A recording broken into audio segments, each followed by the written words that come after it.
When I'm using clapboard siding, I like to write on the top up so that I know which way the siding faces, especially when I'm doing this particular tip. So I've got my wood well braced, and I just flip it over, and I'm going to apply some alcohol shoe dye stain. This is a dark brown. You don't have to use this step, but I like to do it just to add, make sure it's well covered. So I'm just going to spread that over the clapboard siding.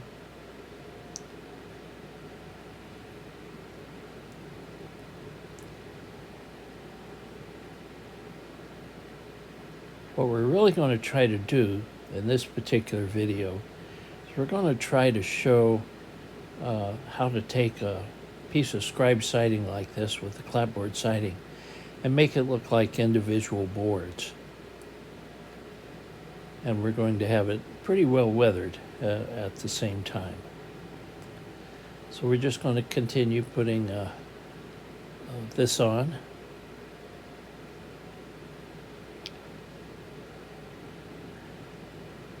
You can use gray. I use brown and black mix. Lincoln Shoe Dye is the brand I prefer. And I just want to get it completely covered.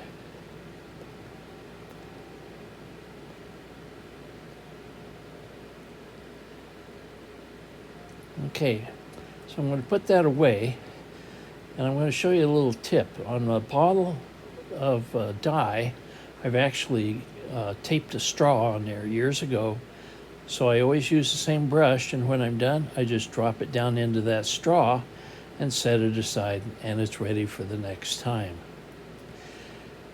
Now what I'm going to do next is I'm going to take some burnt umber. The particular brand doesn't make any difference. It happens to be Apple Barrel brand. And I'm going to put it in this little coffee can lid, or actually this is a peanut container lid. And I'm going to give it a squirt of Windex to just thin it down a bit so I can vary the application of it. Just get it wet. And what we're going to do with this now is we're going to work it with a stiff brush. That's about 1/4 of an inch stiff brush. It's one I use a lot for this type of thing. What we're going to do is we're just going to start, and we're just going to, instead of working straight up and down, we're going to do it with the brush held at an angle.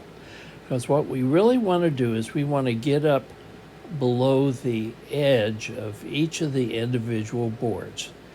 And we're just going to go over this. We don't need to make it a solid brown, but we do need to completely cover this side of the wood. And with the thinned down paint, it goes on very thin without plugging up the grain or anything like that. It's just a very simple way of putting the paint on.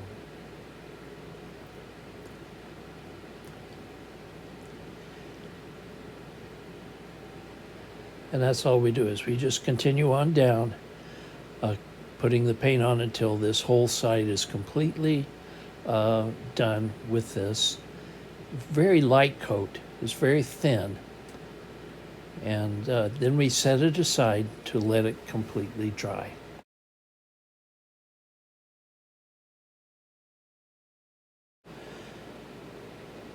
Now that that is completely dried, we're going to add our color coat. And the color we're going to be using here is a pale yellow and an off-white. The particular colors don't really make a difference. I just want a light color that will contrast with the brown. So I've added a little bit of white and a little bit of yellow, and I'm not mixing them together. Now again, I've got the thing marked at the top, so I'm turning it around so that I'm working in such a way that I'm going to be putting the paint only on the edges of the planks. I don't put a lot of paint on the brush. And again, I'm not painting up and down. I'm holding it pretty pretty almost level as I can get it. And I just lightly put the paint on like that. And you can see that that gives you the individual board look. And that's what we're really after here. So what we do is we just put on a really light coat over the whole piece of siding. Then you can go back later and add more paint in areas that you want to add more paint to. We're doing this completely random, and we're not trying to paint it a solid color. We want to make sure that the color that is under the edge of the plank, the dark brown, shows clearly. So again, not an awful lot of paint on the brush. And I'm using that same brush. And after you get done with this, you can go and do the usual thing of putting nail holes on if you want.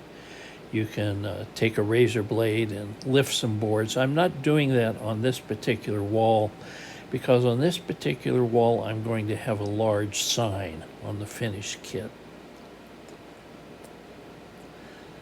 Now again, the top of the structure is at the bottom of the picture, and we're just putting this on. I hope you understand what I'm doing here.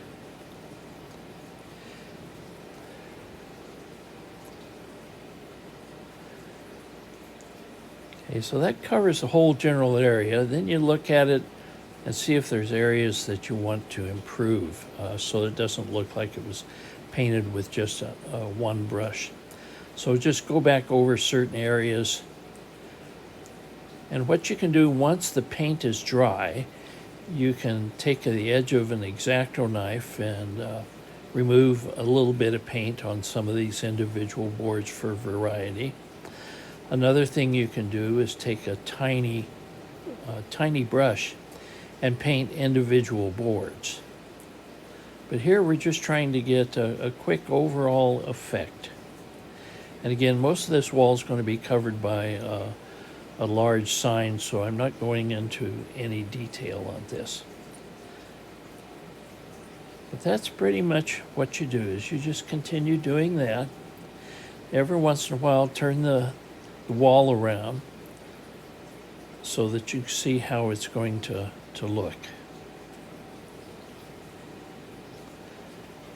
There's no big hurry on this, just putting small amounts of paint on there.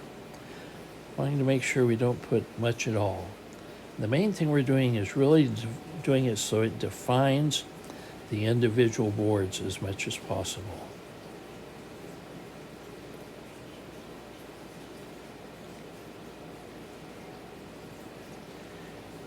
I'm just about all finished here. So that's how the wall looks. Looks like that. And it's a very easy effect to do, and just touch up anything that you feel you need to touch up. And that's all there is to it. Okay, have fun.